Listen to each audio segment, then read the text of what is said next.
11 பேர் கிடைச்சாச்சு. Team ready. Match start. Cric United Tamil நேயர்களுக்கும் வணக்கம். நான் உங்க கீகா. இன்னைக்கு சூப்பர் 8 முதல் டேனே சொல்லலாம். ஏன்னா நேற்று மேட்ச் வாஷ் அவுட் ஆயிடுச்சு அப்படிங்கறதால சூப்பர் 8ல இன்னைக்குதான் முதல் நாளே 2 அதிர்ச்சி. 2 கோ ஹோஸ்டர்ஸ்மே முதல் போட்டியில தோத்துருக்காங்க. ஒரு சைடு தீவுக்கார தம்பி அங்க இங்கிலாந்து போட்டு தீவுக்கார தம்பி பொழந்து எடுத்தாங்க. இன்னொரு சைடு சர்ப்ரைசிங் எப்படி ஏத்துக்கிறதுனே தெரியல, சவுத் ஆப்பிரிக்காட்ட இந்தியா ஒரு பெரிய மார்ஜின்ல தோத்துருக்காங்க 76 ரன்ஸ்ல. T20 ஹிஸ்டரியில இந்தியாவுக்கு T20 வேர்ல்ட் கப் இல்ல, T20 ஹிஸ்டரியிலேயே இந்தியாவுடைய 2வது மிகப்பெரிய தோல்வியாவும் இந்த மேட்ச் அமைஞ்சிருக்கு. ஸோ இதை பத்தி தான் டிஸ்கஸ் பண்ண போறோம். ஏகப்பட்ட விஷயங்கள் டிஸ்கஸ் பண்ணணும். யார் கூட அப்படின்னு பாத்துட்டீங்கன்னா நம்ம HPD ப்ரோ கூட. மனசுல இருக்க எல்லாத்தையும் கொட்டுறதுக்கு உங்களுக்கு முன்னாடி நானும் கொட்டுறதுக்கு வந்திருக்கேன். அதேதான் துண்டு போடல. இன்னும் ஒரு மேட்ச் தோத்தா போட்டலாம் நினைக்கிறேன். இப்போதைக்கு ஆஃப் துண்டு முழுசா போட்ட மாதிரிதான் இருந்தாலும் இன்னொரு ஹோப், ஒரு சின்ன ஹோப். அடுத்த ஜிம்பாவே அண்ட் வெஸ்ட் இண்டீஸ் கூட ஒருவேளை ஜெயிச்சுட்டு வருவாங்களோ, கம்பேக் இருக்குமோ அப்படிங்கிற மாதிரி நம்ம பார்க்கலாம். பட் ஃபர்ஸ்ட் நம்ம இந்த மேட்சுக்கு வந்துருவோம். So India exposed. இந்தியா இந்த மேட்ச்ல கம்ப்ளீட்டா எக்ஸ்போஸ் ஆயிருச்சா அப்படிங்கறதா முதல் கேள்வி. இதுல வந்து நம்பர்ஸ் வச்சு நான் எடுத்துட்டு வந்துடுறேன். சில பல நம்பர்ஸோட விளையாட வேண்டியது இருக்கு. First number, Indian batters against the spinners. Indian batters ஸ்பின்னர்ஸுக்கு கொத்தா விக்கெட்டை விடுறாங்க. அதுலயும் ஸ்பெஷல் கேஸ் ஆஃப் ஸ்பின்னர்ஸ். இந்த வேர்ல்ட் கப்ல இந்தியா வந்து ஸ்பின்னர்ஸுக்கு விக்கெட் விட்டது. Indian batters against spinners, off ஸ்பின்னர்ஸுக்கு 12 முறை விக்கெட்டை விட்டுருக்காங்க. Against slow left arm spin 3 முறை அண்ட் லெக் பிரேக் பவுலர்ஸ்க்கு எகெயின்ஸ்டா 1 முறை. ஸோ இதுலயே நம்மளுக்கு கிளியரா தெரியுது எகெயின்ஸ்ட் ஆஃப் ஸ்பின்னர்ஸ் திணறாங்க அப்படிங்கிறது. அண்ட் இதை வந்து எந்த இடத்துல மேட்ச் பண்ணலாம், எந்த இடத்துல ஒரு கன்சர்னா பார்க்கலாம் அப்படின்னா இந்தியாவுடைய பேட்டிங் ஆர்டர். டாப் 3 ஃபுல்லா லெஃப்ட் ஹேண்டர்ஸ். அதுக்கப்புறம் மிடில் ஆர்டர்ஸ்லயும் ஒரு 2 ரைட் ஹேண்டர்ஸ் தான் இருக்காங்க. India full and full left ஹேண்டர்ஸா பேக் பண்ணி வச்சிருந்தாங்க.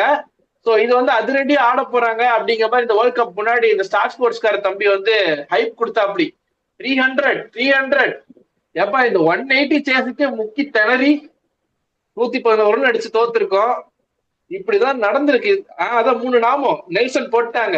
இன்னும் 1 ரன் சேர்த்து அடிச்சிருக்கலாம். பும்ரா வந்து அந்த 1 ரன் அடிச்சிருந்தா அந்த நாமம் எல்லாம் போட்டாங்க. நாமம் போட்டாங்க. 2024 ஃபைனல்ஸுக்கு பழி தீர்த்துட்டாங்க.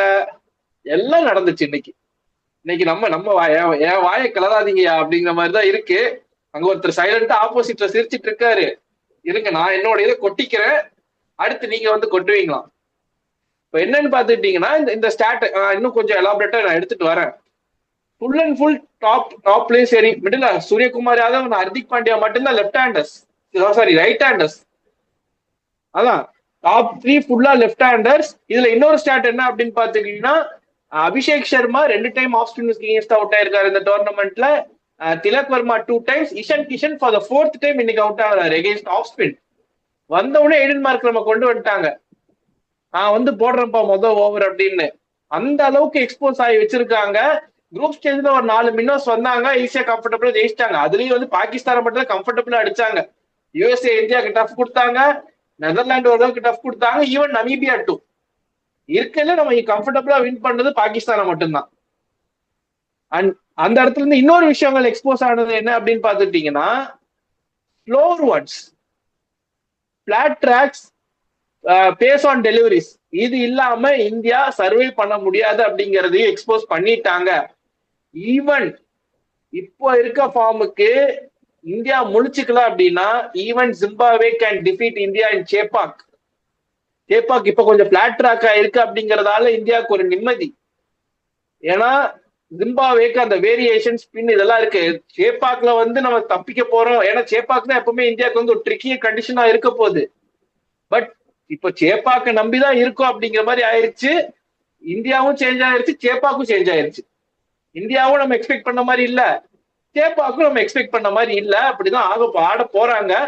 என்ன நடக்குது அப்படிங்கறத பார்ப்போம். அந்த பேஸ் ஆஃப் டெலிவரி பத்தி அவன் பேசியிருந்தோம். இன்னைக்கு சவுத் ஆப்பிரிக்கா பிரில்லியண்டா எக்ஸ்போஸ் பண்ணாங்க இந்தியாவை. பேஸ் தரல அப்படின்னா இந்த டீம் ஒரு டம்மி டீம் அப்படிங்கிறத சவுத் ஆப்பிரிக்கா இன்னைக்கு புரிய வச்சு எக்ஸ்போஸ் பண்ணியிருக்காங்க. இனி வர டீம்ஸ் எல்லாம் இதெல்லாம் ட்ரை பண்ண போறாங்க. பேஸ் கொடுத்து ஸ்லாட்ல போடல அப்படின்னா இந்த டீம் ஆக்சுவலா கம்பேர் பண்ணோம் அப்படின்னா, நான் ஒரு மும்பை இந்தியன்ஸ் ஃபேன் தான். ஆனா மும்பை இந்தியன்ஸ் தான் இங்க கம்பேர் பண்ணி ஆகணும். அவங்களுக்கும் பேஸ் ஆஃப் டெலிவரி போட்டா அடிக்க தெரியாது, இங்கேயும் பேஸ் ஆஃப் டெலிவரி போட்டா அடிக்க தெரியாது. அவங்களுக்கும் அகமதாபாத் ஆகாது, இங்கேயும் அகமதாபாத் ஆக மாட்டேங்குது. அவங்களாச்சும் பரவாயில்ல, இந்த பிளாக் சாயில் விக்கெட் போட்டு விட்டுறாங்கன்னு சொல்லலாம். இன்னைக்கு விக்கெட் நல்லா தான் இருந்துச்சு. மில்லரும் பர்விஸும் ஸ்டப்ஸும் அடிச்சாங்க. நம்ம ஆளுங்க அந்த ஸ்லோவர் ஒன்ஸுக்கே எக்ஸ்போஸ் ஆயிட்டாங்க. ஸோ இங்க இருந்து நான் என்ன சொல்றேன்னு தெரியல. நீங்க டேக் ஆன் பண்ணிட்டீங்கன்னா நல்லா இருக்கும்னு நினைக்கிறேன். இங்க இருந்து என் வாயை கலராதீங்க தயவு செஞ்சு. நானு மேட்சை பார்த்துட்டு நான் மேட்சுக்கு தான் ஊம குத்து குத்தலான்னு வந்தவன். ரெண்டாவது மேட்சை பார்த்ததுக்கு அப்புறம் அவன் தப்பிச்சுட்டான். வடிவேல மொட்டை தலையை ஷிஃப்ட் பண்ண கதையாயிடுச்சு. வாங்க வேண்டிய அடி ஸ்ரீலங்கா வாங்க வேண்டிய அடி இந்தியா வாங்கி வாங்க போகுது. இல்ல இது வந்து கட்ட ஒரு என்ன சொல்றது, அந்த ஒரு சவுத் ஆப்பிரிக்கா கோச் சொன்னதுதான். இதுதான் வந்து அந்த குரோவல். இன்னைக்கு இந்தியா ஆடின விதம் தான் அல்டிமேட் குரோவல். மொத்தமா இந்தியா சரண்டர் ஆயிடுச்சு. 190 சேஸ்ல நீங்க ஒரு 150 அடிச்சிருந்தா கூட மனசு ஆறி இருக்கு. 111 அடிக்கிறீங்க. இந்த மாதிரியான ஒரு பேட்டிங் லைன் இப்ப வச்சுக்கிங்க எந்த மாதிரியான ஒரு பர்ஃபார்மன்ஸ் இதெல்லாம்? நீங்க இதை எப்படி வச்சுக்கின்னு நீங்க ஒரு டைட்டில் டிஃபென்ஸுக்கு நீங்க எந்த தைரியத்துல நீங்க வரீங்க? லிவர்பூல் டைட்டில் டிஃபென்ஸ் இல்ல, அது வேணாம், அது நான் அந்த கதையை நான் விட்டுறேன். நானு இந்த மாதிரியான ஒரு ஒஸ்ட் பர்ஃபார்மன்ஸ் நான் பார்க்கவே இல்லை. சவுத் ஆப்பிரிக்காவுக்கு அப்படியெல்லாம் சொல்லக்கூடாதுங்க, அப்படியெல்லாம் சொல்லக்கூடாது. இந்த டீம் தான் ஏசியா கப் ஜெயிச்சது, அப்படி சொல்லணும், அப்படி சொல்லிட்டு போயிடணும். இந்த பிரஸ் கான்ஃபரன்ஸ்ல கேள்வி கேட்டா அவரு வந்து கோச் வந்து இவரு பிரேக்கிங் பேட் ஹெய்சன்பர்க் மாதிரி ஐ எம் த ஒன் உன் ஆச்சுன்ற மாதிரி ஐ எம் த ஒன் வா ஏசியா கப்லாம் சொல்லலாம். இருந்தாலும் இன்னைய பர்ஃபார்மன்ஸ் ஏசியா கப் முடிஞ்சு 6 மாசம் ஆயிடுச்சு. இப்ப நடக்கிற வேர்ல்டு கப்போட பர்ஃபார்மன்ஸ் தானே பேசி ஆகணும். அது இருக்குது இல்ல.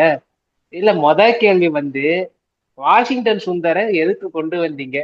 கேள்வி ahead of Axar Patel. Tactical சேஞ்சுன்னு சொல்லி சூரியகுமார் யாதவ் கொண்டு வந்த அவரோட டாக்டிக்கல் சேஞ்சுக்கே நம்ம வந்துருவோம்.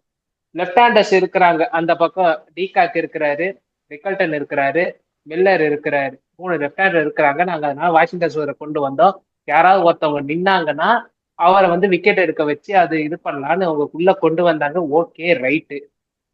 2 விக்கெட்டுமே பவர் பிளேக்குள்ளே முடிஞ்சு போச்சு. அதாவது வாஷிங்டன் சுந்தர் பவுலிங் வர்றதுக்கு முன்னாடியே ரிக்கல்டனும் அவுட்டு, டிகாக்கும் அவுட்டு. உங்களுக்கு வந்து கொண்டு வரீங்க ஒரே ஒரு ஓவர், வாஷிங்டன் சுந்தரை போட்டு அடின்னு அடிச்சிடுறாங்க. அதோட ஓவரை கட் பண்ணிட்டு 13வது ஓவர்ல கொண்டு வரீங்க நல்லா செட்டில் ஆனதுக்கு அப்புறம். இதுல என்ன டாக்டிக்கல் இதை நான் கண்டுட்டேன்னு எனக்கு தெரியல. உங்களுக்கு யாராவது தெரிஞ்சதுன்னா தயவு செஞ்சு சொல்லுங்க. என்னையா டாக்டிக்கல் விஷயம்? வாஷிங்டன் சுந்தரோட இம்பாக்ட் என்ன இருந்துச்சு? பவுலிங்ல 2 ஓவர் கொடுத்தீங்க, 1 தான் ஷட் டவுன் ஓவர் போட்டாரு.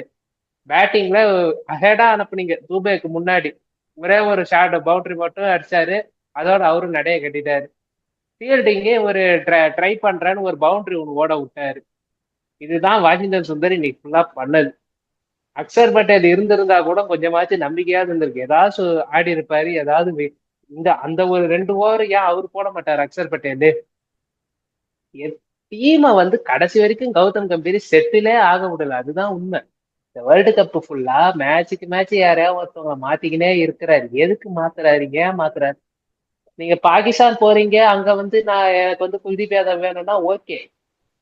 நேத்து மேட்ச் நெதர்லாந்து மேட்ச்ல வந்து நான் ஸ்குவாட் ரொட்டேஷன் பண்றேன்னு சொன்னீங்க, ஓகே. முக்கியமான மேட்ச்ல ஏன் அக்சர் பட்டேல் இல்லை? என்ன காரணத்துக்காக அக்சர் பட்டேல் இல்லை கேட்டா டாக்டிக்கல் டெசிஷன். நீங்க அந்த டாக்டிக்ஸை கொடுங்க, உங்க டாக்டிக்ஸ் இம்ப்ளிமெண்ட் எங்க பண்ணீங்கன்னு கேட்டா அதுக்கும் பதில காணும். என்னதான் பண்றாங்க இவங்கன்றது சுத்தமா தெரியல. இன்னொன்னு அபிஷேக் சர்மா, அவர் சுத்துறாரு, காத்து மட்டும்தான் வருது.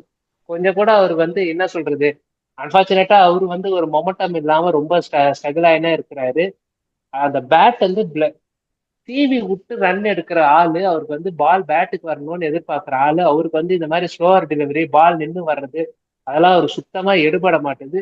பட் ஸ்டில் கிரிக்கெட் இப்படிதான் இருக்கும். உங்களுக்கு வந்து நீங்க எவ்வளவோ நீங்க டாப் இதுல இருந்தாலும் ஒரு ஒரு ரஃப் பேட்ச் ஒன்று வரும். அந்த ரஃப் பேட்ச்ல இருந்து நீங்க எப்படி நீங்க ஓவர் கம் பண்ணி வரீங்கன்றதுதான் மேட்டர். அபிஷேக் சர்மா வந்து இதே இன்டென்ட்டே அவர் எடுத்தாருன்னா இப்ப இருக்கிற பிச்சோட கண்டிஷனுக்கும் இந்தியாவுக்கு இன்னைக்கு எக்ஸ்போஸ் ஆன வேர்த்துக்கும் அவருக்கு வந்து பேட்ல பால் வர்ற மாதிரி போடவே மாட்டாங்க. அவருதான் நின்று நிதானமா பாலை பார்த்து அடிக்கணும். பாலை பார்த்தே அடிக்க மாட்டாரு, லைன் ஸ்லாகிங் தான் பண்றாரு. அதுல இன்னைக்கு கனெக்ட் ஆனது ரெண்டு ஷாட் தான். இன்னைக்கு சவுத் ஆப்பிரிக்கா ஃபீல்டிங் பவுலிங் ரெண்டுத்துலயும் 200% அவங்களோட பிளான் அண்ட் எக்ஸிகியூஷன்ல கரெக்டா இருந்தாங்க. சவுத் ஆப்பிரிக்கா கொஞ்சம் கூட ரூமே கொடுக்கல. ஸ்லோவர் ரன்ஸ் போட்டாங்கன்றது சரி, அவங்க வந்து அந்த ஸ்லாட்ல அந்த ஸ்லோவர் ரன்ஸை போடல. முக்காவாசி அந்த ஒரு குட் லென்த் ஃபுல் லென்த்ல போட்டு பேட்ஸ்மேனை டிசீவ் பண்ணாங்க. பால் பேட்டுக்கு வரல, நீ வேணா இறங்கி வந்து ஆடு, அந்த ஒரு இதுலதான் இருந்தாங்க. இறங்கி வந்து சுத்தினாலும் அவங்க கனெக்டும் ஆகல. அந்த அளவுக்கு ஒரு மாதிரி கரெக்டான லைன் கரெக்டான லென்த்னு கரெக்டா இறுக்கி பிடிச்சிட்டாங்க. ஒண்ணுமே க்ளூலெஸ்ஸா தெரிஞ்சாங்க. நான் இஷான் கிஷனை கேட்கறேன், ஒரு ஆஃப் ஸ்பின்னர் வராரு, நீங்க எடுத்த உடனே அந்த ஒரு ஷாட் தேவைதானே? இஷான் கிஷனுக்கும் கேட்கறேன், திலக் வர்மாக்கும் கேட்கறேன். அவ்வளவு அவசரம் ஏன்? அட்டாக்கிங் இன்டென்ட்ன்றது நீங்க ஒரு பஸ் பால தியரி நீங்க காட்டின்னு இருக்கிறீங்க. நீங்க அது ஒரு ஃபெயிலியர் தியரி. இன்னைக்கு இங்கிலாந்து மாட்ட வேண்டியது இங்கிலாந்து. ஸ்ரீலங்கா மட்டும் ஒழுங்கா ஆடி இருந்தா. இந்த பஸ் பால் தியரி அவங்க ஒரேடியா நீங்க புதைக்க வேண்டிய இதை ஸ்ரீலங்காவோட ஒரு ஒஸ்ட் பர்ஃபார்மன்ஸால அந்த பஸ் பால் தியரி வச்சு அவங்க ஓட்டின்னு இருக்க போறாங்க. உங்களோட பேட்டிங் ஸ்ட்ராட்டஜி அப்படியே பஸ் பால் அப்படியே காப்பி அடிச்ச மாதிரியே தான் இருக்குது. கொஞ்சம் கூட ஒரு இது இல்லை. அபிஷேக் சர்மாவோட அந்த ஒரு ரஃப் பேட்சை பார்த்துட்டாவது இன்னொருத்தர் வைபவ் சூரியவன்ஷி கொஞ்சம் அவரை வந்து இதாவது அவருக்கு ஒரு வார்னிங் காலா நான் சொல்லுவேன். சம்மந்தமே இல்லாம வைபவ் சூரியவன்ஷிக்கு போறீங்கன்னு சொல்லலாம். அவரு எடுத்தான் கவுத்தன் வெறும் அடி மட்டும்தான் அடிப்பாரு. அவரு எந்த ஒரு இதையும் பார்க்கவே மாட்டாரு. வெறும் அடி, நான் அடிச்சா அடி மட்டும்தான் அடிப்பேன். இப்ப இருக்க ஸ்டேஜுக்கு எல்லாமே ஓகே. பட் ஸ்டில் ஒரு சீனியர் ஸ்டேஜுக்குலாம் போக போக போக உங்களுக்கு பிளான் அண்ட் எக்ஸிகியூஷனு டாக்டிக்கல் செட்டப் அப்படின்னு உங்களை இறுக்கி பிடிப்பாங்க. அப்பயும் வந்து நான் சுத்துறேன்னு போனீங்கன்னா நீங்க உங்களுக்கு வந்து 0-1ன்ற மாதிரியே தான் கண்டினியூ ஆயினே வரும். இந்தியாவோட ஓப்பனிங் பேரை பத்தி நம்ம பேசியே ஆகணும். இந்த ஓப்பனிங் பேரு இது வரைக்கும் நடந்த 5 மேட்ச்ல ஒரு முறை கூட 12 பாலுக்கு மேல தாண்டினதே இல்லை. அதிகபட்சமா நமீபியா கூட 12 பால் ஆடினாங்க. அது வந்து சஞ்சு சாம்சன் இருந்த மேட்ச். அபிஷேக் சர்மா இஷான் கிஷன் 2 பேரோட காம்பினேஷன்ல வந்ததுல ஹையஸ்ட் டெலிவரிஸ் எவ்வளவு தெரியுமா? 8 பால் யூஎஸ்ஏவோட ஆடினதுதான். மீது எல்லா மேட்சுமே யூஎஸ்ஏவோட 8 பால், பாகிஸ்தானோட 6 பால், நெதர்லாந்தோட 4, இன்னைக்கும் 4. அதை தாண்டி வரவே இல்லை. அந்த ரன்ஸோட அக்ரிகேட்டை நம்ம அப்படியே பார்த்துருவோம். 8-1-0-0. இதுதான் ஓப்பனிங் ஸ்டாண்டோட நிலைமை. India heavily depend on the top order batting. அந்த ஒரு 4 பேர்ல யாராவது ஒருத்தவங்க நின்று அடிச்சு கொடுத்துக்கிட்டே இருந்தாங்க மேட்சுக்கு மேட்ச். அதை வச்சு இந்தியா வந்து பின்னாடி வந்து ரன்ஸை செட்டப் பண்ணினே இருந்தாங்க. இன்னைக்கு 4 பேருமே ஃபெயிலியர் ஆனாங்க. இந்தியா மொத்தமா மாட்டிக்கிட்டு தவிச்சு. பவுலிங் பக்கம் வந்து பவுலிங் இல்ல அந்த நியூசிலாந்து சீரீஸ பார்த்து சில்லறையெல்லாம் செதற விட்டேன்.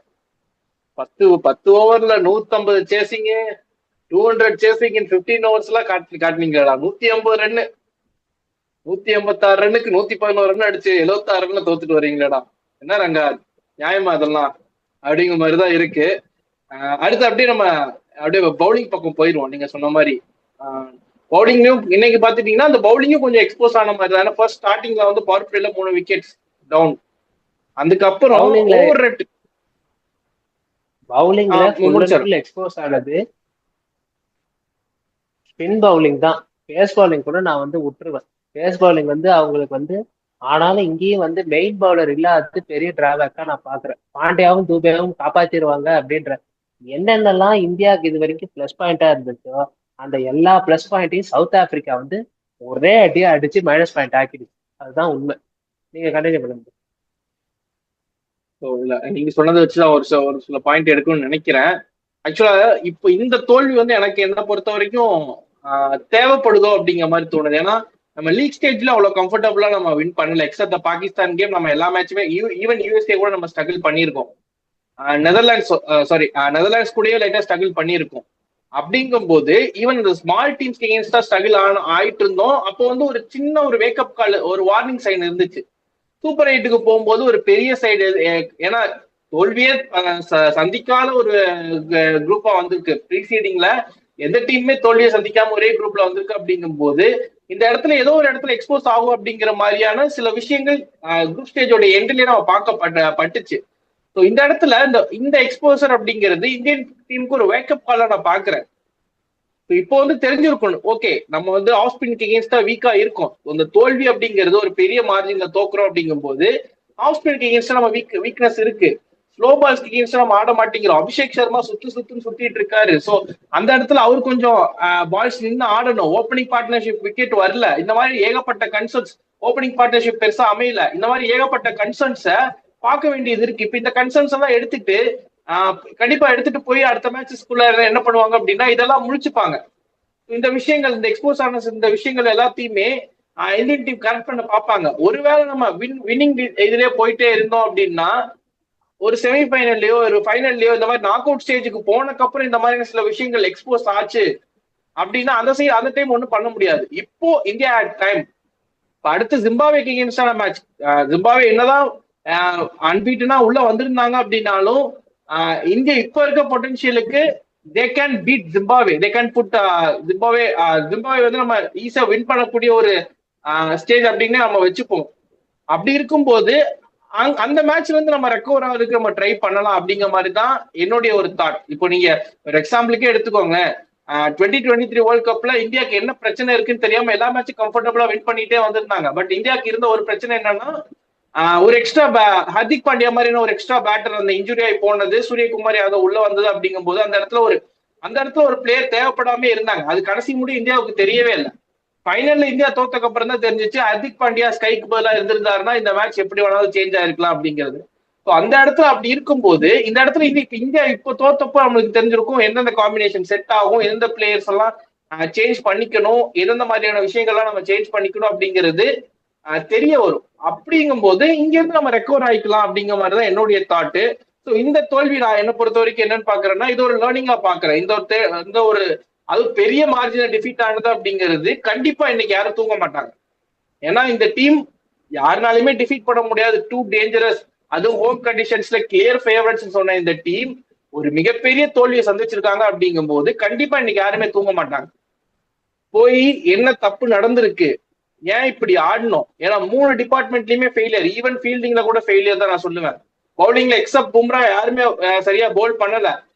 வருண் சக்கரவர்த்தி அடிச்சாங்க, இந்தியாவுடைய கோ டு பவுலர். பேட்டர்ஸ் யாருமே நின்று ஆடல. இந்த வேர்ல்ட் கப்புக்கு முன்னாடி அபிஷேக் சர்மா நிஷாந்த் கிஷன் பார்ட்னர்ஷிப் அந்த ஓப்பனிங் காம்போவே சூப்பர் ஹிட்டா இருக்க போகுது அப்படின்னு நினைச்ச இந்த காம்போ இந்த வேர்ல்ட் கப் ஃபுல்லா கிளிக் ஆகல. நீங்க சொன்ன மாதிரி 12 பால்ஸை தாண்டல. அப்படிங்கும் போது இது எல்லாத்தையும் இப்ப இந்த மேட்சுடைய ஒரு தோல்வினால இதுக்கு முன்னாடி நடந்த இந்த ஸ்டாட் எல்லாம் கிளறி எடுத்து பார்ப்பாங்க. என்னென்னலாம் வாட் வென்ட் ராங் அப்படிங்கறத பார்ப்பாங்க. ஈவன் தோ சில விஷயங்கள் என்னன்னு பாத்தீங்கன்னா இன்னைக்கு ஹர்திக் பாண்டியன் சிவம் தூபே ஆடின விதம் கூட கன்வின்சிங்கா இல்ல. ஷாட்டுக்கு போயிருக்கலாம், அன்பிளேயபிள் பால்ஸ் தான் போட்டாங்க. பட் ஷாட்டுக்கான முயற்சியை நான் பண்ண மாதிரி நான் பார்க்கல. கடைசியில தூபே ஒரு 2-3 காட்டினாரு மேட்ச் முடிஞ்ச உடனே. ஹர்திக் பாண்டியா அது கூட காட்டல. அப்படிங்கும் போது என்னென்ன விஷயங்கள்லாம் போயிருக்கு, விச் வென்ட் அகைன்ஸ்ட் அஸ் அப்படிங்கறத கண்டிப்பா பார்ப்பாங்க.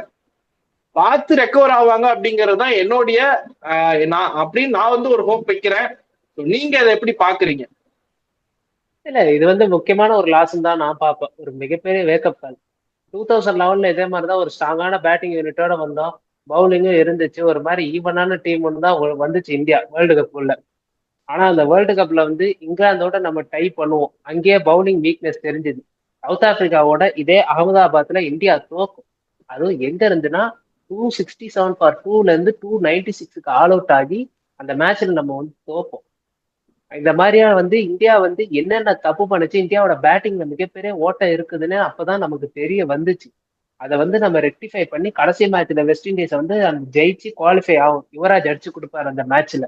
அதுக்கப்புறம் பவுலிங் ஓரளவு ஷார்ட் அவுட் பண்ணாங்க, யார் எப்போ ஆடணும், யாரை எங்க கொண்டு வரணும்னு. ஏன்னா முக்கியமான குவார்டர் ஃபைனல்ஸை ரவிச்சந்திரன் அஸ்வின் ஆடுவார் வேற ஒரு பிளேயருக்கு பதிலா. அந்த ஒரு தில்லான ஒரு மூவும் கொண்டு வந்தாங்க இந்தியா. இந்த மாதிரி முக்கியமான மேட்ச் யாரை எப்போ யூஸ் பண்ணது, பியூஷ் சாவ்லாக்கு பதிலா.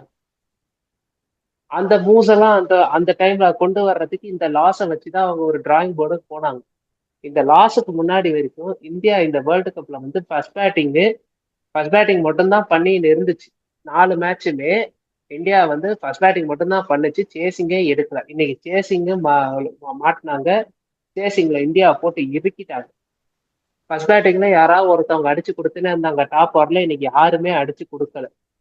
ரெண்டாவது விஷயம், வருண் சக்கரவர்த்தி ஸ்டாண்டர்ட் பர்ஃபார்மன்ஸா இருந்தாரு. அவரை சுத்தி மத்தவங்க வந்து ஒரு ராட்டனம் மாதிரி இருந்தாங்க. அவர் வந்து பிவட்டல் பாயிண்டா இருந்து அவரை சுத்தி மத்தவங்க வந்து பர்ஃபார்ம் பண்ணிக்கினே இருந்தாங்க. அவரு ஸ்டாண்டர்ட்னா இருந்தாலும் கூட இருக்கிறவங்களை வந்து அவர் கவர் பண்ணிக்கிட்டு இருந்தார். வருண் சக்கரவர்த்தி யாராவது ஒருத்தவங்க பெரிய ரன்னுக்கு போனா அவரோட விக்கெட்ஸ் எடுக்கிறது எல்லாமே வந்து அவர் கவர் பண்ணாரு. நான் கரெக்டா சொல்லணும்னா நமீபியா மேட்சை நான் சொல்லுவேன். நமீபியா மேட்ச்ல ஒரு கட்டத்துல மேட்ச் நமீபியா கைக்கு போயிருந்துச்சு. 9 ஓவருக்கு 95 என்னவோ எடுத்திருந்தாங்க. வருண் சக்கரவர்த்தி வந்து நமீபியா பேட்டர்ஸை ரேட்டன் பண்ணி 116 for 7 கொண்டு வந்துட்டார். அவரோட பவுலிங்னாலதான் அந்த மேட்ச் இந்தியா வந்து டேர்ன் அரௌண்ட் பண்ண முடிஞ்சுது. அவர் இல்லைன்னா அந்த மேட்சுமே ரொம்ப டஃபா போயிருக்கும். இன்னைக்கு என்ன நடந்துச்சுன்னா, அடிச்சது எல்லாம் வருண் சக்கரவர்த்தி தான். வருண் சக்கரவர்த்தி அடி வாங்கினாரு. மெயின் பவுலர் பார்ட் டைமர் வந்து ஹர்திக் பாண்டியா, சிவம் துபே போட்டு பொழந்து எடுத்துட்டாங்க. உங்களுக்கு இந்தியன் ஸ்பின்னர்ஸ் இன்னைக்கு 6 ஓவர் போட்டு 64 கொடுத்தாங்க. On the other contra South Africa 4 over spinner use பண்ணாங்க. அதுல வந்து 29 ரன்னுக்கு 4 விக்கெட் எடுத்திருந்தாங்க. அதுல ஒரே ஓவர்ல மகாராஜுக்கு 3 விக்கெட் இந்தியா கையில கொடுத்துச்சு. 3ஐயும் ஸ்டப்ஸ் தான் பிடிச்சாரு. இந்த மாதிரி ஊறப்பட்ட பிரச்சனைகள் இந்தியா தலைமையில வந்து விழுந்துச்சு. முக்கியமான லாஸ். இந்தியா வந்து ப்ரிப்பேர் பண்ணணும் இதுல இருந்து. இப்ப ரன் ரேட்டுக்கு இன்ரேட்ல இனிமே வந்து நீங்க ரன் ரேட்டை வச்சுலாம் நீங்க போகணும்னா ஜிம்பாப்வேவை இறுக்கி பிடிக்கணும், வெஸ்ட் இண்டீஸை இறுக்கி பிடிக்கணும். அதுக்கு முதல் 2 மேட்ச் நீங்க ஜெயிச்சு ஆகணும். இந்த இடத்துல நான் அதுதான் நீங்க இறுக்கி பிடிக்கணும்னு சொன்னீங்க. அதுக்கு முதல்ல இந்த காம்பினேஷன் செட் பண்ணணும். இந்த இடத்துல ஏகப்பட்ட விஷயங்கள் காம்பினேஷனை பேஸ் பண்ணி போயிருக்கு. வை அக்ஷர் பட்டேல் ஃபர்ஸ்ட், ஏன் அக்ஷர் பட்டேல் இல்ல இன்னைக்கு அப்படிங்கிறது தான் ஒரு கேள்வி. நீங்க முன்னாடியே ஆன்சர் பண்ண மாதிரி டூ மணி லெஃப்ட் ஹேண்டர்ஸ் டாப் ஆர்டர்ல இருக்காங்க, டாப் ஆர்டர்ல இருக்காங்க, மிடில் ஆர்டர்லயும் இருக்காங்க. அப்படிங்கும் போது இந்த லெஃப்ட் ஹேண்டருக்கு எகெயின்ஸ்டா ஒரு ஆஃப் ஸ்பின்னர் எடுத்துட்டு வருவோம் அப்படிங்கிற மாதிரியான ஒரு இதுல எடுத்துட்டு வந்தாங்க. அது நமக்கு ஃபெயிலியரா போச்சு. சரி, ஓகே, அந்த இடத்துல இருந்தே நம்ம தோத்துட்டோம் அப்படிங்கிற மாதிரி நம்ம வச்சுப்போம் இந்த இடத்துல. பட் அக்ஷர் பட்டேல் ஒரு வைஸ் கேப்டன், அதே மாதிரி ஒரு கோ டு பிளேயர். நீங்க பாத்துட்டீங்க அப்படின்னா ஹர்திக் பாண்டியா ஒரு கிளட்ச்னு சொல்ற மாதிரி Axar Patel is one of the underrated clutch. நமக்கு ஏகப்பட்ட இன்னிங்ஸ் ஆடி தந்திருக்காரு, பட் ஸ்டில் அண்டர் ரேட்டட். பேட்டிங்லயும் சரி, பவுலிங்லயும் சரி, ஈவன் ஃபீல்டிங்லயும் சரி. ஃபீல்டிங்லயும் பிரமாதமா பண்ணாரு போன வேர்ல்ட் கப்ஸ் எல்லாம். அப்படின் போது அவரை நீங்க எடுத்துட்டு வந்திருக்கணும். இந்த இடத்துல காம்பினேஷன் எப்படி என்ன பொறுத்த வரைக்கும் எப்படி செட் பண்ணலாம் அப்படின்னு பாக்குறேன்னா, இந்தியா இன்னைக்கு வந்து ஒரு ஃபாஸ்ட் பால் ஷாட் அப்படிங்கிற மாதிரி நான் பாக்குறேன். Even though Hardik and Dube ஒரு சைடு இருந்திருந்தாலும் நான் இன்னுமே வந்து ஒரு ஃபாஸ்ட் பாலர் ஷாட் அப்படிங்கிற மாதிரி நான் பாக்குறேன். இந்த இடத்துல இப்போ இன்னைக்கு புதுசா வந்த வாஷி நம்ம எடுத்துப்போம். அண்ட் ரிங்கு சிங்கோடைய பிளேஸ் நான் இன்னுமே வந்துட்டு நான் ரிங்கு சிங் இருக்கனால இந்தியன் டீமோடைய பேலன்ஸ் கொஞ்சம் அடி வாங்குதோ அப்படிங்கிற மாதிரி நான் பாக்குறேன். ரிங்குவோடைய பிளேஸ்ல அக்ஷர், அப்போ ஒரு ஸ்பின் ஆப்ஷன் நமக்கு கிடைச்சிடும். Again along with Varun Chakravarthy, Axar second ஸ்பின்னரா ஆடிடுவாரு. Harshdeep and Bumrah 2 pace bowlers. வாஷியோட இன்னைக்கு ஆடின இடத்துல வந்து நான் இன்னொரு ஃபாஸ்ட் பவுலர் எடுத்துட்டு போவேன், சிராஜை எடுத்துட்டு வருவேன். அப்படி வாங்கும்போது மூணு genuine fast bowler, 2 genuine spinner. Axar can bat அப்படிங்கும் போது 7 பேட்டர்ஸ் எனக்கு கவர் ஆயிருச்சு. கௌதம் கம்பீரோடைய இந்த எனக்கு 8 பேட்டர்ஸ் வரைக்கும் வேணும் அப்படின்னு அவர் எடுத்துட்டு போறதும் இன்னைக்கு எக்ஸ்போஸ் ஆன மாதிரி நான் பாக்குறேன். இன்னைக்கு வந்து அந்த 8 பேட்டர்ஸ் வச்சிருந்தீங்க, 111 தான் நம்மளால அடிக்க முடிஞ்சுச்சு. ஒரு பவுலர் ஷாட்டு, அந்த ஒரு பவுலர் ஷாட்டு தான் நமக்கு இன்னைக்கு அடி வாங்கினதும் கூட. டாப்ல நம்ம 3 விக்கெட்ஸ் நம்ம பவர் பிளேக்குள்ளே எடுத்துட்டோம். அப்படிங்கும் போது அந்த மிடில் ஓவர்ஸ் போடுறதுக்கு ஆள் இல்ல.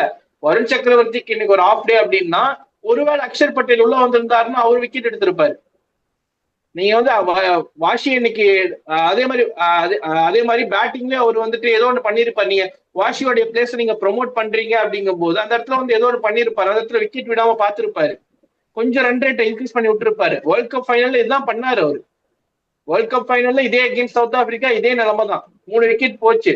விராட் கோலியோட நின்னு கொஞ்சம் புஷ் பண்ணாரு. அதுக்கப்புறம் சிவம் தூபே அவங்க எல்லாம் வந்து அடிக்கிறதுக்கு ரொம்ப ஏதுவா இருந்துச்சு. அதே பண்ணிருப்பாரு. நீங்க வந்து இன்னொரு விஷயம் என்னன்னா, வேர்ல்ட் கப் ஃபைனல்ல அக்ஷர் அடி வாங்கினாரு. நம்ம மைண்ட் அங்க போகுது அப்படிங்கிற மாதிரி மில்லர் எல்லாம் இருக்காரு. அக்ஷர் இன்னைக்கு அடி வாங்குவாரோ அப்படிங்கிற ஒரு மைண்ட் செட்ல அவங்க வந்து அக்ஷர் இன்னைக்கு பதுக்கி வச்ச மாதிரி தெரியுது. இன்னைக்கு அந்த ஒரு டாக்டிக்கல் திங் தான் இன்னைக்கு தோத்துருக்கு அப்படின்னு சொன்ன ஒரே விஷயம். அக்ஷர் பட்டேல் வரல, அக்ஷர் பட்டேல் இல்லாததான் இந்தியா இன்னைக்கு தோத்துருச்சு அப்படிங்கிற மாதிரி எல்லா விஷயங்களுமே நம்ம கனெக்ட் பண்ணோம் அப்படின்னா, பேட்டிங் பவுலிங் எல்லாத்தையுமே நம்ம கனெக்ட் பண்ணோம்னா அந்த ஒரு இடத்துல அக்ஷர் பட்டேல் ஒரு இடத்துல மட்டும் தான் நம்ம போய் சேருது. அந்த இடத்துல அக்ஷர் பட்டேல் வந்து அடுத்த மேட்ச் என்ன பொறுத்த வரைக்கும் Axar at number 7 batting lineup அங்கேயே முடிச்சுட்டு ஒரு எக்ஸ்ட்ரா பேசரோட போறது நல்லது எனக்கு தோணுது. அண்ட் இன்னொரு விஷயம் என்ன அப்படின்னா, ஸ்கில் நம்ம அபிஷேக் சர்மாவை பிலீவ் பண்றோமா அப்படிங்கிறது. ஏன்னா சஞ்சு சாம்சன் அவ்வளோ ஒரு ஒரு சின்ன டவுன்ஃபால் தான், பட் இந்த மாதிரியான கண்டிஷன்ஸுக்கு எனக்கு தெரிஞ்சு சஞ்சு சாம்சன் சூட்டபிளா இருப்பாரு அப்படிங்கிற மாதிரி தோணுது. அன்னைக்கு அந்த ஒரு மேட்ச் இறக்கி விட்டதுல அவரு அதிரடியா ஆடிதான் அதுக்கப்புறம் தான் அவுட் ஆனாரு. பட் அவருடைய ஒரு நேச்சுரல் கேம் ஆட விட்டோம் அப்படின்னா அவரு அண்ட் சஞ்சு அண்ட் இஷான் கிஷன் ஒரு இடத்துல ஒரு சைடு இஷான் கிஷன் ஒரு ரோஹித் சர்மா மாதிரி ஒரு ஃபயர் பவர் நாக்கு ஆடிட்டு இன்னொரு இடத்துல சஞ்சுவை விக்கெட் இல்லாம ஆங்கரிங் பண்ணி ஆட சொல்லிட்டா அப்படின்னா அடுத்து வர பேட்டர்ஸ்க்கு கொஞ்சம் ஈஸியா இருக்கும். ஒருத்தர் கண்டிப்பா ஆங்கர் ரோல் ஆடணும். திலக் வருமா நம்ம எக்ஸ்பெக்ட் பண்ணோம், அவருடைய பேட்ல இருந்தும் இந்த வேர்ல்ட் கப்ல ரன்ஸ் வரல. அப்படிங்கும் போது why can't we try Sanju அப்படிங்கறத என்னுடைய கேள்வி. இதுல ஃபர்ஸ்ட் வந்து இந்தியா வந்து பவுலிங்கை வந்து 7ஓட நிறுத்திக்கலாமான்றது. இங்கதான் இந்தியா வந்து ஹர்ஷித் ராணா மிஸ் பண்ணுது. அவர் ஹர்ஷித் ராணா இருந்திருந்தா அந்த ஒரு பேட்டிங் பவுலிங் பேலன்ஸ் வந்து அவர் ஈக்குவலைஸ் பண்ணியிருப்பாரு. அந்த ஒரு காலத்துக்கு தான் ஹர்ஷித் ராணா எடுத்தாங்க. அன்பார்ச்சுனேட்டா இன்ஜுரி ஆகி போயிட்டார். அவர் இல்லாத இந்தியாவுக்கு பெரிய மைனஸா நான் பாக்குறேன். வேற வழியில நீங்க வந்து நம்பர் 7ஓட பேட்டிங்கை நிறுத்தி தான் ஆகணும். சவுத் ஆப்பிரிக்கா வந்து 5 டவுனுக்கு ஆன்சனோட பேட்டிங் லைனப்பே இல்லை. அதுக்கப்புறம் கார்வின் பாஷ் மட்டும்தான் இருக்கிறார். அவரு வந்து ஆல்ரவுண்டர்ன்ற பேர்ல தான் அவரு வருவாரு வழியா, அவர் வந்து எப்பயாச்சும் அவர் சுத்துவாரு, எல்லாமே வரும். யான்சனே நான் யான்சனவே நான் நம்பர் 7 நான் ட்ரஸ்ட் பண்ண மாட்டேன். அவர் நம்பர் 8 தான் அவரை நான் பார்ப்பேன். அப்படி இருக்கும்போது அவங்க நம்பர் 7 அந்த ட்ரஸ்ட் பண்ணி போறாங்க அப்படிங்கிறது இன்னைக்கு அதுதான் கை கொடுத்துச்சு. Extra bowler, extra bowling option இந்த மாதிரி இந்தியா மாதிரியான சைடு எடுக்கணும் அப்படின்னா அந்த மாதிரி எக்ஸ்ட்ரா பவுலிங் வேணும். அதுதான் பண்ணிருக்காங்க, which lacks in Indian team. South Africa அது வந்து யான்சன் அந்த 2 வருஷமா அப்படிதான் யூஸ் பண்ணினே இருக்காங்க. நம்பர் 7க்கு கீழே தான் அவர் வந்துக்கினே இருக்காரு. அவர் மேல அந்த அளவுக்கு ட்ரஸ்ட் வச்சு விளையாடுக்காங்க. அவங்க பவுலிங் ஸ்ட்ரென்தன் பண்ணிக்கிறோம், எங்களுக்கு இந்த அளவுக்கு 6 வரைக்கும் பேட்டிங். இன்னொன்னு, இப்ப இவரு ஸ்டப்ஸ் ஆடுற பர்ஃபார்மன்ஸ் எல்லாம் பார்த்துட்டு நீங்க எப்படி வந்து ideal squad selection first squad provisional squad கொடுக்கும்போது எந்த தைரியத்தை நீங்க வந்து ஸ்டப்ஸை எடுக்காம வந்தீங்க? சவுத் ஆப்பிரிக்கன் மேனேஜர் ஏதோ லக் அடிச்சதுனால அவர் உள்ள வர வேண்டியதா போச்சு. இன்னைக்கு ரிக்கல்டன் அடிக்கிறது, ஸ்டப்ஸ் அடிக்கிறது, இதெல்லாம் வந்து அவங்க முதல்ல ப்ரொவிஷன் ஸ்குவாடுலே கிடையாது. உள்ள அதுதான் காரணம். அதுதான் ரிக்கில்டனுடைய விஷயம் என்னன்னு பாத்தீங்கன்னா, குவிட்டன் டிகாக் வந்துட்டாரு அப்படிங்கிற மாதிரி கொண்டு வந்தாங்க. பட் சம்பவம் அவங்க 2 பேரையுமே ஸ்குவாடுக்குள்ள போட முடிஞ்சிச்சு. இதே மாதிரி அவங்களும் பண்ணாங்கன்னா பரவாயில்ல, 2 பேர்த்தையும் போடுற மாதிரி ஆப்ஷன் இருந்துச்சுன்னா பரவாயில்லமா, தான் அப்புறம் பேசுவோம். வாய்ப்பே இல்லை, அது பெரிய பஞ்சாயத்து. 8 ஃபாரின், அதுக்கு 4 ஃபாரின் ஸ்லாட்டு, 8 பேரும் டைரக்டா காம்படிட் பண்றாங்க. யாரை எங்க நீங்க உட்கார வைக்க போறீங்கன்னே தெரியாம மூழ்கணும். அது வந்து அது பிரச்சனை இல்லை, நமக்கு ஜெயவர்தனை பிரச்சனை, அவர் பார்த்துப்பாரு. இது வந்து சவுத் ஆப்பிரிக்கா வந்து அப்படியான ஒரு போல்டு மூவ் எடுக்கிறாங்க. ஓகே, இந்தியாவை பொறுத்த வரைக்கும் நீங்க சிராஜை தான் நம்பி நீங்க போய் ஆகணும், வேற வழி கிடையாது. உங்களுக்கு பவுலிங்கை முடிச்சுட்டு நீங்க சிராஜை கொண்டு வந்துடுறது என்னை பொறுத்த பெட்டர். அபிஷேக் சர்மாவும் இன்னமும் ட்ரஸ்ட் பண்ணணும்னா வேற வழியில நீங்க இன்னும் ஒரு மேட்ச் அவர் கொடுத்து பார்ப்பேன். ஏன்னா அவரோட இம்பாக்ட் வந்து கிறிஸ்கெயிலோட இம்பாக்ட். வெஸ்ட் இண்டீஸ் இந்த மாதிரி 2012 ஒரு மாதிரி அடிச்சு பிடிச்சி செமிஃபைனலுக்கு வந்தாங்க. செமிஃபைனல்ல அவங்க ஃபேஸ் பண்ண டீம் வந்து அந்த சீசனை வந்து போட்டு ஊர்ல இருக்கிற எல்லாரையும் துவத்த ஆஸ்திரேலியா. வாட்சன் பேய் ஃபார்ம்ல இருந்தார். செமிஃபைனல் என்ன ஆச்சுன்னா கெயிலுக்கு பட்டுச்சு, ரன்னு பத்திச்சு. கெயிலு போட்டு தாண்டவன் ஆடுவார், போட்டு பிரின்னு பிரிப்பார். இவங்க வந்து வெஸ்ட் இண்டீஸ் 210 என்ன வைப்பாங்க டார்கெட்டு. ஆஸ்திரேலியா அந்த ஒரு மென்டல் ப்ரெஷர்லயே மொத்தமா கொலாப்ஸ் ஆகி விழுந்துருவாங்க. அந்த மாதிரியான சம்பவங்களை பண்றதுக்கு ஒரு ஆள் வேணும்னா அபிஷேக் சர்மாவால மட்டும்தான் முடியும். இன்னைக்கு ஓரளவு டச்சை கொண்டு வந்தாரு. இன்னமும் அவருக்கு வந்து சப்ளைம் டச் எல்லாம் இல்லை, அட்லீஸ்ட் பேட்ல படுது. இந்த ஒரு ஷாட் வந்து அவருக்கு ஒரு ரிவைவல் ஷாட் மாதிரி நான் பார்த்தேன். இன்னும் கொஞ்சம் ஒர்க் அவுட் பண்ணி அடுத்த மேட்ச்ல அவர் கம்பேக் தர முயற்சி பண்ணணும். அவர் கம்பேக் கொடுத்துட்டாருன்னா ஓகே, அவரை வச்சே நீங்க கண்டினியூ பண்ணுங்க. இல்ல ஓரளவு பேட்ல உங்களுக்கு அவர்கிட்ட ரிதம் இருக்குதுன்னு தெரிஞ்சுதுன்னா அவரை நீங்க கண்டினியூ பண்ணுங்க. ரிதம் இல்லாம ஸ்ட்ரகிள் பண்ணாரு, வெறுமனே சுத்தினே இருந்தாருன்னா you have to move on. எனக்கு தெரிஞ்ச அடுத்த மேட்ச் நான் ஒரு சின்ன ப்ரெடிக்ஷன் மாதிரி வைக்கிறேன். அடுத்த மேட்ச் சேப்பாக்ல அவருக்கு நல்லா படும் அப்படிங்கிற மாதிரி தோணுது. ஏன்னா சேப்பாக் இப்ப யூஸ்வலா இருக்க கண்டிஷன் மாதிரி இல்ல, கொஞ்சம் ட்ரிக்கியா இருக்கும். பட் இப்பதான் சேப்பாக் வந்து ஒரு மாதிரி பிளாட் ட்ராக் மாதிரி இருக்கு. பேட் நியூசிலாந்து யுஏஇ எல்லாம் சூப்பராகவே பேட் பண்ணாங்க, ஆப்கானிஸ்தான் சூப்பரா பேட் பண்ணாங்க லாஸ்ட் கேம். அப்படிங்கும்போது அண்ட் ஆல்சோ கனடால இருந்து அந்த பேட்டர் அவரு யுவராஜ் சாம்ரா அவர் கூட ஒரு செஞ்சுரி அடிச்சாரு. அப்படிங்கும்போது சேப்பாக் இந்த டைம் வந்துட்டு நமக்கு ஒரு டேர்ன் ஓவரா மாறும். அண்ட் அபிஷேக் சர்மா அந்த சேப்பாக்ல ஒரு நல்ல இன்னிங்ஸ் ஆடிட்டாரு அப்படின்னா அங்கிருந்து ஒரு கான்பிடன்ட் முளைக்கும் அப்படிங்கிற மாதிரி நான் பாக்குறேன். ஸோ பார்ப்போம். சேப்பாக்ல ஜிம்பாவேக்கு எகேன்ஸ்டாவும் ஆடுறாங்க அண்ட் கொஞ்சம் எக்ஸ்ட்ரா பவுன்ஸ் போடக்கூடிய ஒரு டீம் தான். ஸோ ஸ்ரீலங்காலே பார்த்தோம், பிளஸிங் முஸ்தர்பானி எவன்ஸ் எல்லாமே வந்து கொஞ்சம் எக்ஸ்ட்ரா பவுன்ஸ் எடுத்து தருவாங்க. அந்த எக்ஸ்ட்ரா பவுன்ஸ் அபிஷேக் சர்மா மாதிரியான பேட்டர்ஸ்க்கு கொஞ்சம் ஹெல்ப்ஃபுல்லா இருக்கும். ஸோ பார்ப்போம். ஸோ ஜிம்பாவேக்கு எகேன்ஸ்டா சேப்பாக்ல ஒரு கம்பேக் கொடுப்பாங்க அப்படிங்கிற மாதிரி எக்ஸ்பெக்ட் பண்ணுவோம். ஸோ இது ஜஸ்ட் ஒரு தோல்வி தான் இப்போதைக்கு. எஸ், ஒரு பேட் பர்ஃபார்மன்ஸ் தான், பட் ஹோப் இந்தியா கம்பேக் கொடுப்பாங்க அப்படிங்கிறது தான் எல்லாத்தோடைய எக்ஸ்பெக்டேஷன்ஸும். இந்த நாள் இந்த வேர்ல்ட் கப் நமக்கு ஒரு பெரிய எக்ஸ்பெக்டேஷனோட வந்த ஒரு டீம், ஒரு சின்ன சர்க்கிள் மீண்டு வருவோம்னு நம்புறோம். ஸோ அதுக்கு முன்னாடி ஒரு சின்ன ஒரு நமக்கு ஆல்மோஸ்ட் நம்ம ஃபுல் டைமையும் நம்ம இந்த மேட்ச்லயே பேசிட்டோம். அதுக்கு முன்னாடி ஒரு மேட்ச் நடந்துச்சு, அதை பத்தி ஒரு சின்னதா நான் முடிச்சுட்டு சொல்லிட்டு அப்படியே இன்னும் வாயின் பண்ணிக்கிறேன். பார்த்து என்ன நடந்துச்சு அப்படின்னா, நம்மளாச்சும் பரவாயில்ல, ஒரு 111 அடிச்சு 180 சேசிங்ல ஒரு 111 அடிச்சோம். 140 சேசிங்ல 100 கூட அடிக்காம அவுட் ஆனாங்க ஒருத்தாங்க. அது பக்கத்துல நம்ம பக்கத்து நாடுதான் கோஹோஸ்ட். ஆக்சுவலா அவனுக்கு ஸ்பின்னே ஆட தெரியாது. அவன் ஸ்பின் நான் முன்னாடியே சொன்ன மாதிரி ஸ்பின்னு எழுதி கொடுத்தாலே அவுட் ஆகிற ஒருத்தன் அவனும் ஸ்பின்னுக்கு திணறான். ஆனா இல்ல பேசல. ஆனா அவங்களும் ஸ்பின்னர்ஸ். வில் ஜாக்ஸ் வந்து 3 விக்கெட் எடுத்தாரு அங்க. அதான் இந்த படத்துல ஆம்பளை படத்துல சந்தானம் சொல்லுவாரு, இவன் பிடிக்கிற அளவுக்கு வீக்கா இருக்கு அப்படிங்கிற மாதிரி, இவன் ஸ்பின்னு போட்டாலும் அவுட் ஆகுறேன் அப்படிங்கிற மாதிரிதான் இருக்கு ஸ்ரீலங்காவுடைய நிலைமை. ஒரு ஹோஸ்டுக்கு உண்டான மரியாதை போச்சேடா அவங்கனால அப்படிங்கிற மாதிரி ஒரு 140 ரன் தட்டிக்கிட்டே போயிருந்தா அடிச்சிருக்கலாம். ஜிம்பாவேனா எவ்வளவு அழகா அடிக்கிறாங்க ஸ்ரீலங்கன் பிச்சர்ஸ்ல. ஜிம்பாவே இப்ப எனக்கு வந்து ஸ்ரீலங்காக்கு ஹோமா இல்ல ஜிம்பாவேக்கு ஹோமா அப்படிங்கிற மாதிரி தெரியல. அவன் வந்து எல்லாத்தையும் அடிக்கிறான், கண்டிஷன்ஸ் நல்லா ஆக்சஸ் பண்ண மாதிரி வந்து ஆஸ்திரேலியா டிஃபீட் பண்ணிட்டு சிக்கந்தர் ராசா சொல்றாரு பிரஸ் கான்ஃபரன்ஸ்ல, நாங்கெல்லாம் குத்து மதிப்பாலாம் அடிக்கல, டெக்னிக்கலா குத்தி இருக்கோம் ஆஸ்திரேலியாவை, நாங்க வந்து ஷார்ட் லாங்கர் பவுண்டரிஸை நாங்க யூஸ் பண்ணிக்கிட்டோம் அப்படிங்கிற மாதிரி சொல்றாங்க. அந்த மாதிரி ஒரு இன்னிங்ஸ் ஆட தெரியாது. 140 ரன், வில் ஜாக்ஸ் 3 விக்கெட் எடுக்கிறாரு. ஸ்பின்னுக்கு தான் மொத்தமா எக்ஸ்போஸ் ஆனாங்க ஸ்ரீலங்காவே.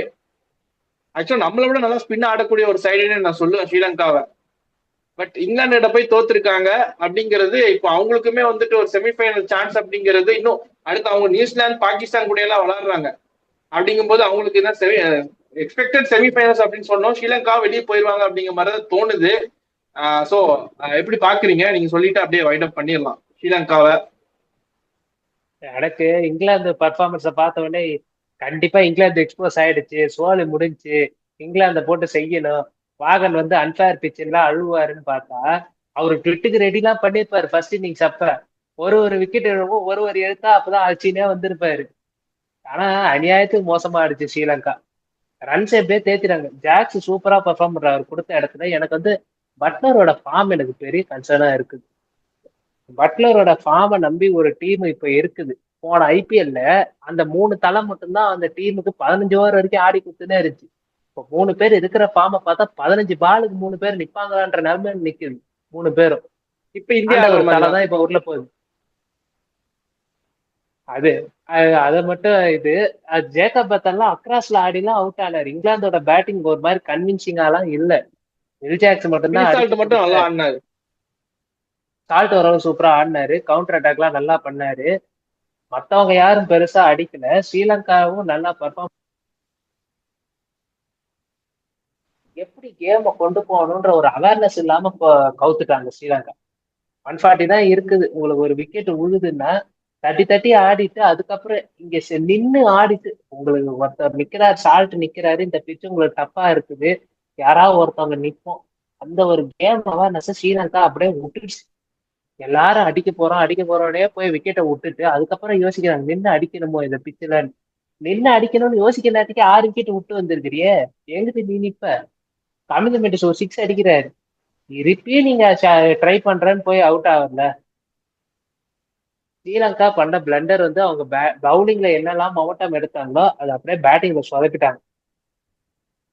அதுதான் நீ நானும் எப்படி கேட்டேன், நீ யாரா இது? முன்னாடி கேட்டேன். ஸ்ரீலங்காவோட பர்ஃபார்மன்ஸ் அது எனக்கு ஒரே ஒரு டவுட் தான். நீயாடா போட்ட? நீயாடா ஆஸ்திரேலியா அடிச்ச? அது வந்து ஆஸ்திரேலியா இதோட வீக்கா இருந்துச்சு. ஆக்சுவலா ஆஸ்திரேலியா வந்து இவங்க வின் பண்ணல, அவன் வீக்கா இருந்தனால இது ஈஸியா அடிச்சுட்டு போயிட்டாங்க. ஜிம்பாப்வே கூட தோக்கும் போதே தெரியும் ஆஸ்திரேலியாவோட நிலைமை என்ன அப்படின்னு. அவங்க இதை விட மோசமா இருந்தனாலதான் தோத்துட்டு போனாங்க ஆஸ்திரேலியா. அதான் சிம்பிளா ஸ்ரீலங்கா நிலைமை இன்னும் பரிதாபமா இருக்குது. சேம் ஆஸ் கோ ஹோஸ்ட் இந்தியா. என்ன பண்ண போறாங்கன்னு தெரியல. நல்ல வேளை பாகிஸ்தான் நியூசிலாந்து மேட்ச் மழையால போனதுனால ஆளுக்கு ஒரு பாயிண்ட். ஏன்னா அது வச்சு கூட ஸ்ரீலங்கா அந்த குரூப் ஒரு மாதிரி ட்ரிக்கியா கூட போகும். எப்படி வேணா ஸ்ரீலங்கா கம்பேக் கொடுத்துன்னு. நாளைக்கு வெஸ்ட் இண்டீஸ் ஜிம்பாப்வே ரெண்டுமே சரிசம பாலம்னு நான் சொல்லுவேன். என்னை பொறுத்த வரைக்கும் ஒரு பேட் அண்ட் பால் கான்டெஸ்ட், நமக்கு ஒரு ஒரு சுப்ரீம் கான்டெஸ்ட்னு சொல்லுவேன். இல்ல, நமக்கு பிரச்சனை இல்ல. நமக்கு யார் நமக்கு ஜெயிச்சாலும் நம்ம பிரச்சனை ரெண்டு இல்லை. பேர்த்தையும் போட்டாதான் நம்மளால முடியும். ஆமா, அதனால நமக்கு எப்படி இருந்தாலும் அது அந்த ஒரு ஆனா இந்த குரூப்பை பொறுத்த வரைக்கும் இந்தியா இப்போதைக்கு 2 மேட்ச் வின் பண்ணணும். அதே மாதிரி சவுத் ஆப்பிரிக்கா எல்லாத்தையும் வின் பண்ணும். சவுத் ஆப்பிரிக்கா இங்கிருந்து ஒரு மேட்ச் தோத்தாலும் இந்தியாவுக்கு இப்ப பிரச்சனை. என்ன நடக்குது அப்படிங்கறத பார்ப்போம். ஸோ குரூப் ஏ இன்னைக்கு மேட்சஸ் எப்படின்னு பாத்துட்டீங்கன்னா 2 ஹோஸ்டுமே தோத்துருக்காங்க. டோர்னமெண்ட் ஒரு மாதிரி ஓப்பன் ஆயிருக்கு. இந்தியா எக்ஸ்போஸ் ஆயிருக்காங்க. சவுத் ஆப்பிரிக்கா இன்னும் டாமினண்டா போறாங்க. இன்னொரு விஷயம் நான் என்ன சொல்லணும் அப்படின்னா, அகமதாபாத்ல தொடர்ந்து ஆடிக்கிட்டே வரதுனால சவுத் ஆப்பிரிக்காக்கு இன்னைக்கு ஒரு அட்வான்டேஜாவும் அமைஞ்சிச்சு. ஃபைனல்ஸும் அங்கதான் ஆட போறாங்க. அப்படிங்கும் போது ஒரு பயங்கர அட்வான்டேஜ் சவுத் ஆப்பிரிக்கா. இந்தியா இந்த தோல்வியில என்ன கெயின் பண்றாங்க அப்படின்னா, என்னென்னதான் தவறா நடந்திருக்கு அப்படிங்கிறது இந்தியாவுக்கு தெரிய வரும். அடுத்த மேட்ச்ல இருந்து அதுல இருந்து மீண்டு வருவாங்க அப்படிங்கிறது தான் ஒரு எக்ஸ்பெக்டேஷன்ஸ். பார்ப்போம் என்ன பண்றாங்க அப்படிங்கறத. நாளைக்கு west Indies versus Zimbabwe match, அதுமே சூப்பரா இருக்கும். 2 டீம்ஸ்மே அன்பீட்டனா வராங்க. ஜிம்பாப்வேயோட பெர்ஃபார்மன்ஸ் எல்லாருமே அவளோட எக்ஸைட்டடா எதிர்பார்த்து காத்துட்டு இருக்கோம். ஸோ என்ன நடக்குது அப்படிங்கறத நாளைக்கு மேட்ச் முடிஞ்சு பார்ப்போம். அது வரைக்கும் உங்களிடமிருந்து சைன் ஆஃப் பண்ணிக்கொள்வது நான் கீகா நெஸ்பிடி. நன்றி, வணக்கம்.